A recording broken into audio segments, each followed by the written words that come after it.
This is the ethical issue case study for Elise Duplin at Walsh University, MBA 621, Sustainable Ethical Leadership.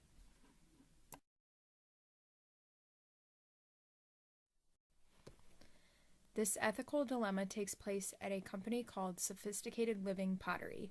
They are a large manufacturer of ceramic pottery hard goods in North America. They have 3 facilities over approximately 100 acres of operations. They have distribution in the United States and Canada. Distribution consists of an internal fleet of 15 trucks, use of outside brokers for over half the business, and over 50 outbound trucks a week.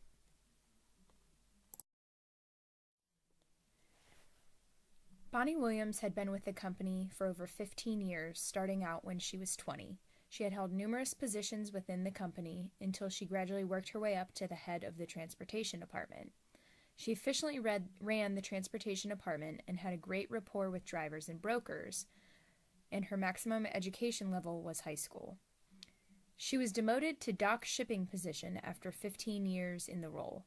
She was replaced by Winnie Cooper, who had little experience in the transportation industry, but an MBA. The issues with this ethical dilemma were: the owners never communicated any issues with Bonnie's work, Bonnie was not given reasoning for demotion, and she was not given an opportunity for further education. There were several decision-making roadblocks that had occurred during this time. First off, the owners, who had grown up with Bonnie in the business, distanced themselves from responsibility. They pushed off the responsibility to other members and did not want to face or handle the demoting of a longtime employee. They also suffered from tunnel vision, as they viewed their position as being above dealing with Bonnie's demotion. And unfortunately, the organizational culture allowed for little to no room for error, included minimal communication, and there were very few to no women in charge of departments or holding manager roles. So what could have been done to avoid this situation? The company could have practiced some common principles of standards of conduct, such as beneficence and justice. Help was not offered, or further education, and Bonnie was not made aware of the threat for demotion. The company could have cultivated more diversity by allowing more women in the field, and maintain their integrity with other employees by helping Bonnie out or giving her a fair chance. They could have avoided rationalization, which is a major pitfall in decision-making, which would have also led to a fair and defensible decision, instead leaving many employees questioning the company's motives and many drivers unhappy. A publicity test would have helped them determine if the choice was defendable in public. A reversibility test would have put them in Bonnie's situation in seeing things from her side of the story. And the generalizability test would have looked at the situation and end result as it involved another employee.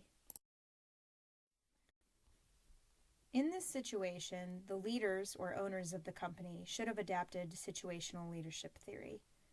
The leader analyzes each circumstance individually, in this case looking at Bonnie's situation, and recognizing the need of the employee and adapting the leadership style to that.